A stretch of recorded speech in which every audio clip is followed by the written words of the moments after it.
Yo, what's going on? Welcome back to Football Therapy with me, your host, Jan. I hope you're doing well. I really do hope that. Welcome to your post-match presser of Chelsea 2, The Trees, Nottingham Forest 2. That's right.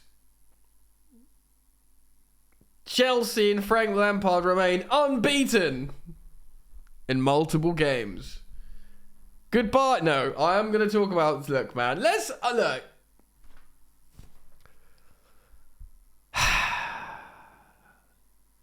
I'm just like running on a one cylinder, you know?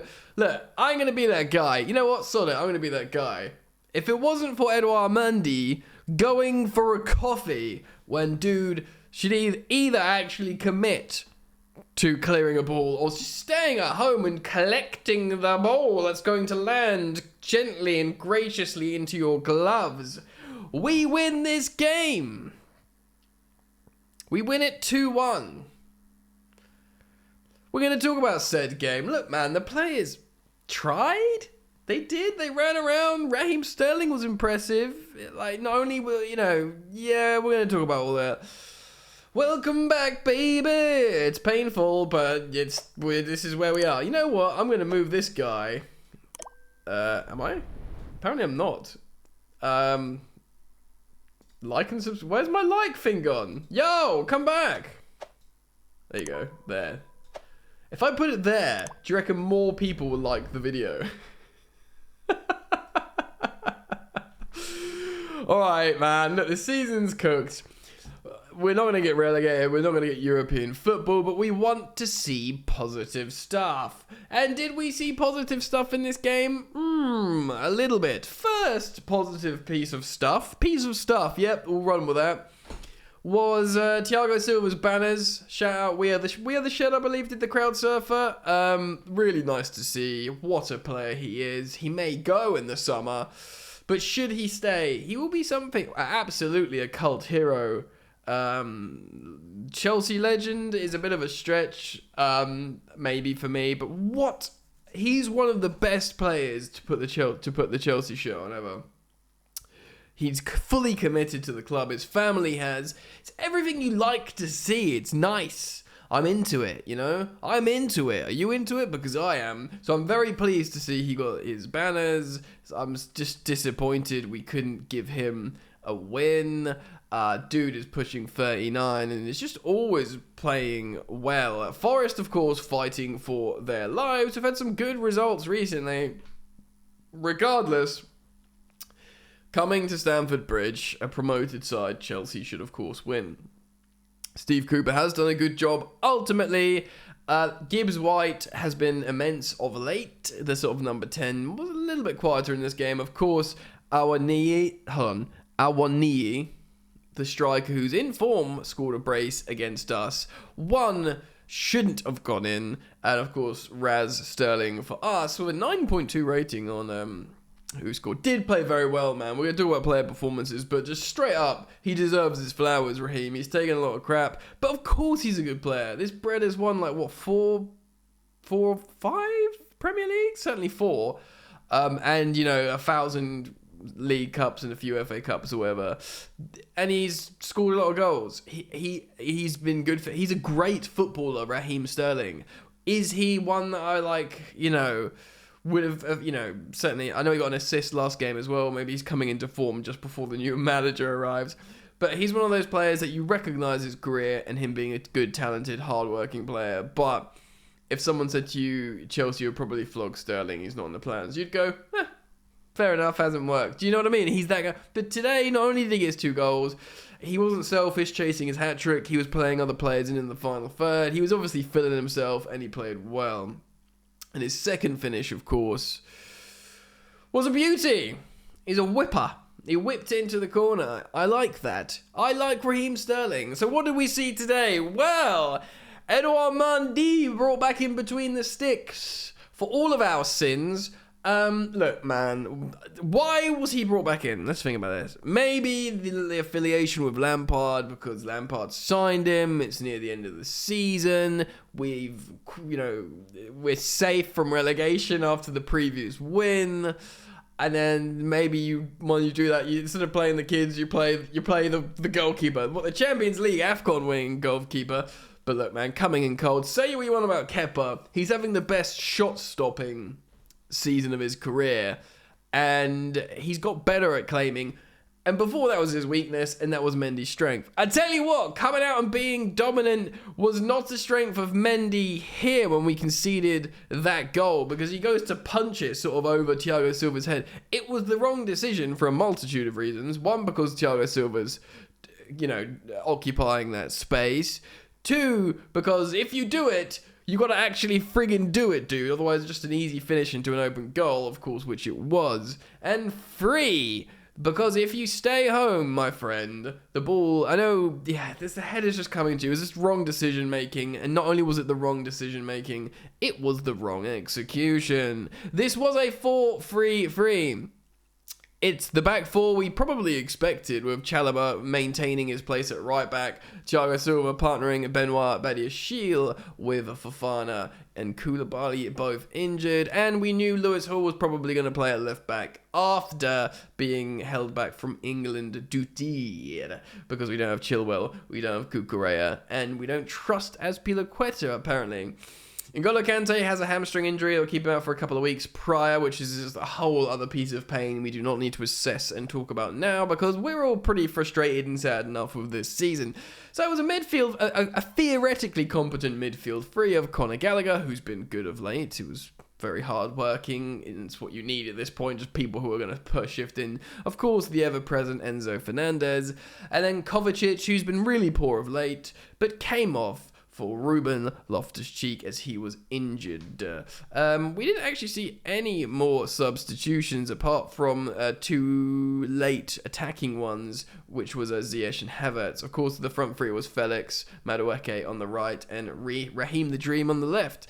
The forwards that were replaced with Felix for Havertz makes total sense.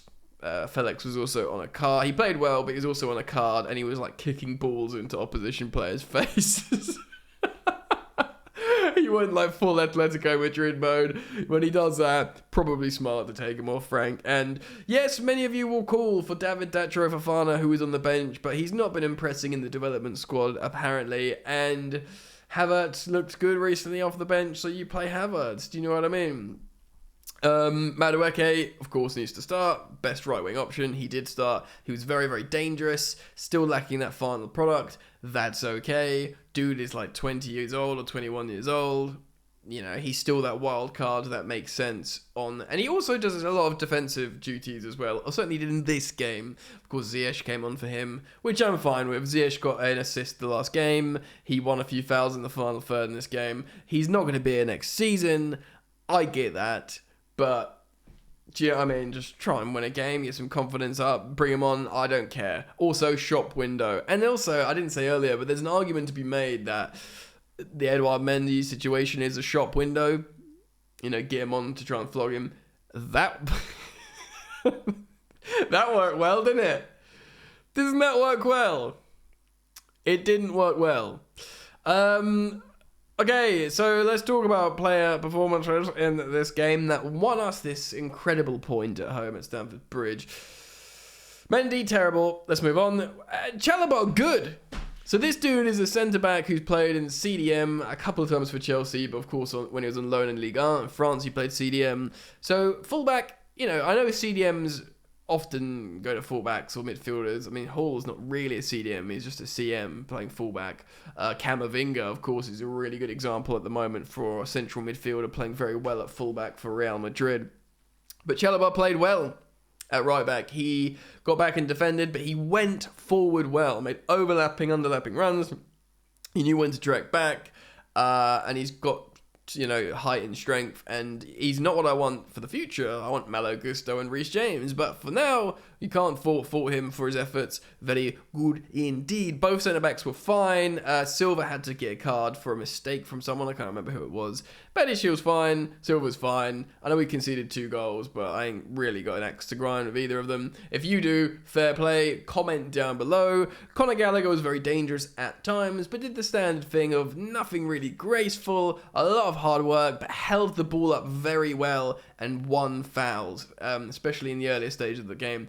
And we need that because we don't have a big centre forward. We don't have anyone holding up the ball. So if midfielders can hold up the ball, use their body, get in between the player and the ball and win fouls, heck yeah, we need that. Gallagher did that. Kovacic didn't get a chance to impress. Loftus-Cheek, he seemed quite quiet for me, but he did do okay, and he got an assist for one of Raheem Sterling's goals. I guess it was the second one. Yeah, it was the second one when he scored that lovely finish. So when you come off the bench and get an assist, can you argue with man? Can you argue with man when he comes off the bench and gets an assist? I'm not sure you can. Joao Felix was very, very frustrating because he's got these moments. You can tell he really wants to do it. You know, he really wants to do the football. He wants to football well. You know, he wants to football. My brain. I'm having an aneurysm successfully. Madueke, again, we've spoken about him. Sort of wild card, looked good. You've got to keep him in the team. He's got to start over Ziyech because of his physicality and his, you know, how he can move between the box. Ziyech can dribble, but Ziyech is more of a sort of Fabregas-y winger, if that makes sense. And then Raheem Sterling, great. He's my big takeaway because he played really well. You know, he scored 2 goals. He was trying to assist his teammates. He popped off a bunch of shots. You know, we had 14 shots in this game to their 11. God, we had nearly 77% possession. I knew we felt dominant, but 77%. Dribbles, 15 to their 4. And I'm surprised by the aerials won because they're a much bigger team than us, and we won 16 to their 11. They were really much playing their defensive and hitting us on the break, baby. So Raheem Sterling had a total of 5 shots. Which is good. And he obviously scored from 2 of them, so that's really good. He had 4 dribbles, and yeah, just generally got amongst it. So I'm quite pleased with Raheem Sterling. So what does this mean? I don't know for the table. I can't be asked to look. I just don't want to look. I shan't. You can't make me.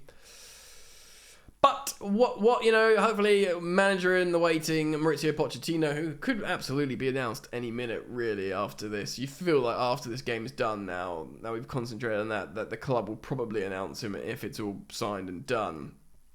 But if anything, my takeaway is, you know, would Pochettino watch that and think, Raheem the dream? Or is he thinking, Mudryk? I don't know, like, Raheem's going to be useful, but for me, I think Mudryk is a more Pochettino player, and I tell you why. I'll tell you for why. Because he's just closer to Heung-min Son, isn't he? Devastating pace, on the break, in transition, direct, straight to goal. Sterling's a little bit like that, but he's a bit more dribbly, you know? And, you know, Mudryk's more running very fast with the ball in a straight direction. Direct player. What do you think, gang? Eh? What do you think? I should be more pissed off. Excuse me for swearing. I should be, but I'm not. Because it's the end, and things are going to change. Like and subscribe, friends. At least 1 video a day, sometimes 2, so make sure you turn on the bell when you subscribe to Football Therapy, my dear sweet friend, and I'll see you very soon. Yeah.